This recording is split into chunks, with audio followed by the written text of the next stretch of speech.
Hi, Caroline Kearney here at Powell Arts, and I'm with the terrific Debra Miller, who will be in our Marvelous and Unusual show from now till July 16th.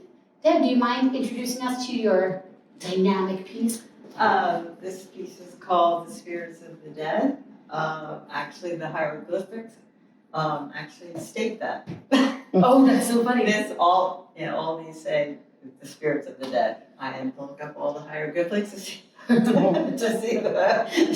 do that, which was fun. The background is I got my dremel out, and it was using molding paste and sanding and Carving and stuff.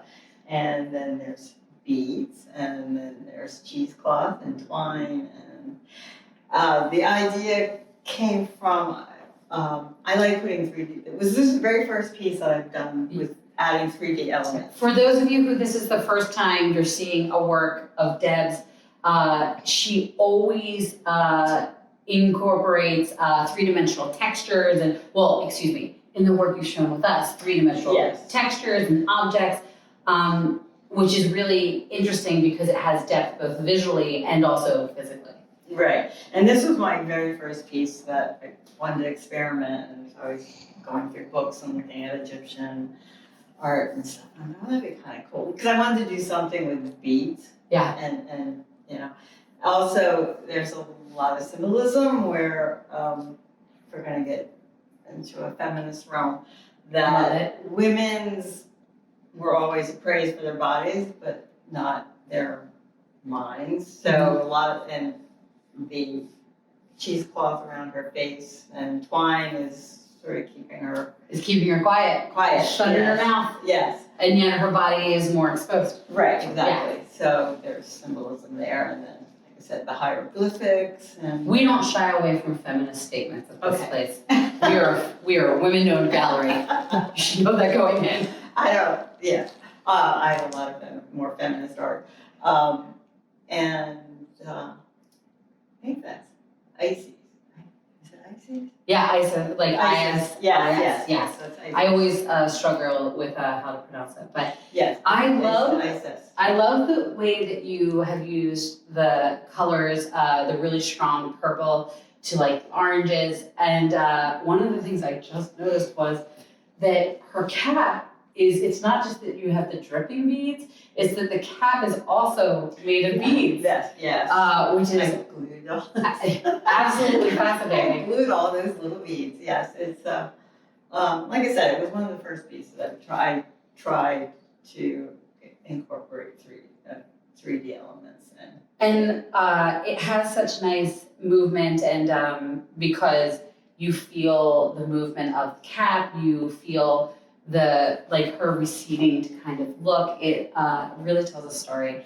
I want to talk a little bit about, I want to point out that what I think is interesting in this being a relief, like a piece that incorporates different dimensionalities physically, like sculptural, is that the temples and the pyramids and things like that would also have incorporated tablets and things that they had both built out on and which they had carved into. Was that in your process when you were there? Yeah, when I was like looking through when I sort of got the idea, looking through Egyptian art, and a lot of it's the carved, and then with the hieroglyphics being etched, and the eye.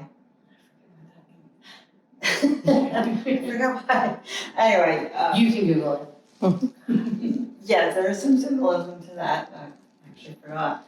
I think that it's one of the other things that's very cool about this piece is we think of, first you had the cave drawings, then you had the tablets and incorporated art of the ancient powers, and then you've always said that you really enjoy the Pre-Raphaelites who had these dramatic, beautiful lines, a lot of beautiful women, striking color, not portraits exactly, but feminine and narrative work. Right. And this is a very nice juxtaposition of that because we have the carvings, we have a nice three-dimensional statue, and then we have her in a more classical sense, which I think is really nice about it. So it's kind of mixing all of these things into a piece that feeds on the past, but is very contemporary. Yes. So, which I love. So, I would say that your work does that a lot, which, do you think about it like that, or you just think about that there is a classical and a contemporary? Yeah. Yes, I like, I almost like taking the classical and updating it to the contemporary. Yeah. With the Lady of the Pines, I did that, I kind of like taking the old art and making it new. making it new. So, and you tell like very nice stories. Like a lot of them are based on like writings and things of the past, which is great. Well, this is certainly marvelous. Like emphasis on the marvelous, unusual, but for sure marvelous too. And we hope that people will come see it from now through July 16th at Powell Arts. Deb, you're wonderful. Thank you. Thank you.